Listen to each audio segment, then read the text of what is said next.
All right, moving on to our sodium, electrolytes, potassium, chlorine, magnesium, all of our electrolytes. We got numbers to learn for that. We need to know the range, and then we need to know manifestations and all that good jazz. So let's begin with sodium. What is the normal range for sodium? Yes, if you say 135 to 145, you are correct. So now that we know that, what is the three main jobs that regulate sodium in the body? Those three main jobs would be ADH, antidiuretic hormone, also known as vasopressin.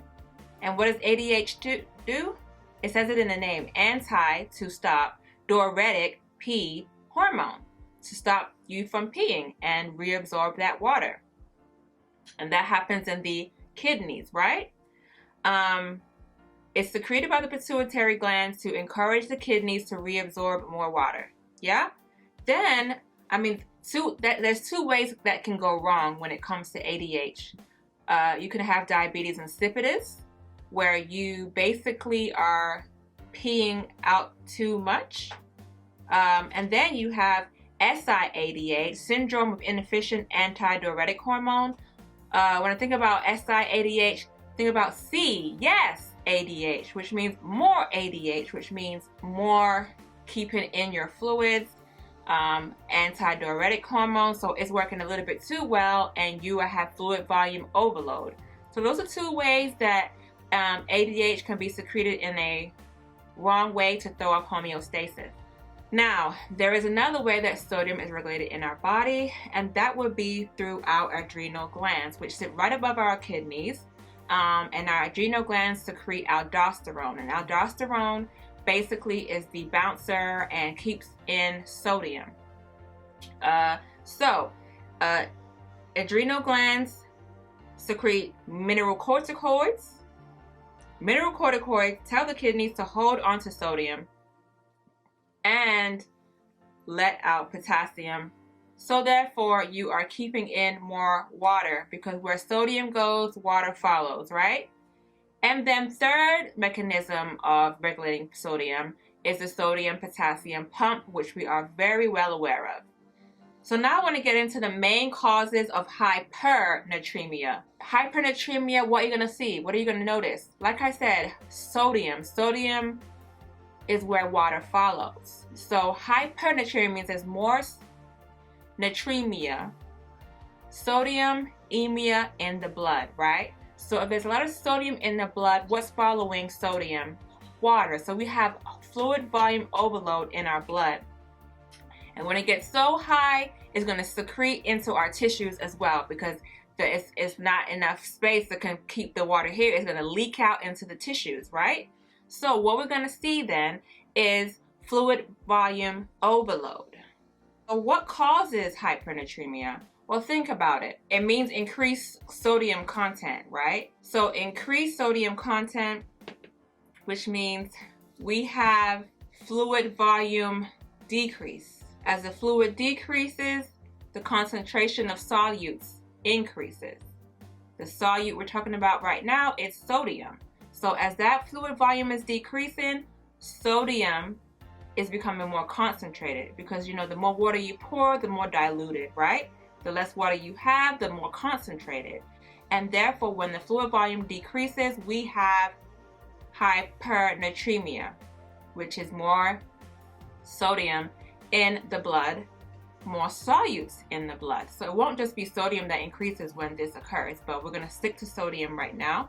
So causes of hypernatremia will be, obviously, if you eat too much salts, then that's too much sodium getting into your blood, and therefore, of course, it's going to increase sodium levels. Like I just said, fluid volume loss. When that fluid volume decreases, solutes increase, particularly sodium. We have sodium excretion impaired due to bad kidneys. So if the kidneys can't excrete that sodium, then that increases. We have here IV hypertonic solutions can cause hypernatremia. Vitamin sodium supplements such as aspirin, cough syrup, Alka-Seltzer. We have hyperaldosteronism, also known as Conn's syndrome, which is C-O-N-N-S syndrome. And in this, basically, aldosterone is doing too much of a good job. Like we already established, aldosterone causes the kidneys to reabsorb sodium.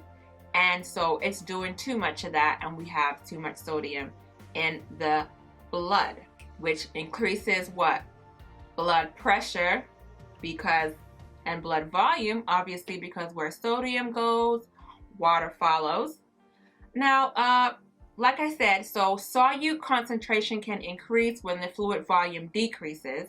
So think about that in regards to what can cause the fluid volume to decrease. You have sweating, you have diarrhea, you have insensible water loss. I just said which was sweating, hyperventilation, burns, those are insensible water loss. And then the elderly normally have the inability to perceive thirst, so they're not drinking enough fluids, and of course that fluid volume will decrease, increasing solute content, particularly sodium. Now, I want to get into the manifestations of hypernatremia. So what are the signs and symptoms you will see with someone that has fluid volume deficit? What will happen if someone has fluid volume deficit that increases that solute concentration, particularly sodium? So think about it. That means decreased BP. Decreased BP means what? Decreased perfusion, which means what? Oxygen is not getting to our organs, our tissues. It's not getting the food, nutrients, and oxygen that it needs to survive. So that means we're going to definitely have central nervous system effects. If we don't have that perfusion, that the blood is not getting to where those vital organs, especially the brain, what's going to happen? Okay, the brain is going to be restless. You're going to see weakness, disorientation, delusional, hallucinations, confusion. Whenever you don't have perfusion, you're going to have these kind of manifestations within the brain. All right? You can also have permanent brain damage, especially in children. All right? Also, you may have thirst or thirst impairment. Could have a dry, swollen tongue. You might have an elevated temperature, and that would be caused because if you have decreased fluid volume. Can you sweat? Can you perform diaphoresis? No, you don't have a lot of fluid, so your body can't sweat as well to transfer the heat from your skin into the air. You know, that's what that is doing, perspiration. So yes, you may have an elevated body temperature for the fact that you can't decrease your temperature. What about urine-specific gravity? The urine-specific gravity, of course, if you have decreased fluid volume, what happens whenever you have a decreased volume? That solute concentration goes up, which means we're going to have increased urine-specific gravity because that concentration is going to increase. We would also see signs and symptoms of fluid volume deficit, which we already talked about: rapid weight loss, decreased skin turgor, oliguria, which means oh little urine output. Oh little urine output is how I remember oliguria, which will obviously have high specific urine gravity. You'll have postural hypotension, or orthostatic hypotension, and that happens when you go from laying down to standing up straight away. Your blood pressure will become low. We have a rapid, weak pulse due to, of course, your blood pressure is low.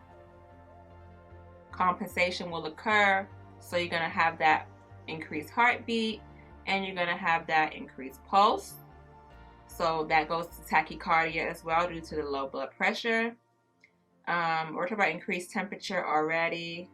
Dry mucous membranes, of course, because you don't have as much fluid. Cool, clammy skin due to vasoconstriction. Hypovolemic shock results from the direct loss of effective circulating blood volume. We're going to have lethargy, tiredness, of course, because of that oxygen is not getting to our vital organs. Of course, you're going to be tired due to lack of energy, lack of ATP. low O2, which we already mentioned, nausea, muscle weakness, and cramps will occur. So what interventions can we do for somebody with hypernatremia, increased sodium content due to decreased fluid volume? One main thing is, hey, if it's because you're eating too much salty foods, decrease those salty foods. Stop eating bacon, butter, canned food, cheese, hot dogs, lunch meats, all got to stop because that's increasing that sodium. So it's from ingesting too much sodium, cut out what you're ingesting. Now 2, patient safety. The patient can be confused, can have hallucinations and disorientation. So of course, they would not be able to, if they are in the hospital, we don't want them walking to the bathroom. We might put a urinary catheter in them to prevent them from moving around. The doc might administer a isotonic solution or hypotonic IV solution. And we're going to educate them about signs and symptoms of increased sodium levels.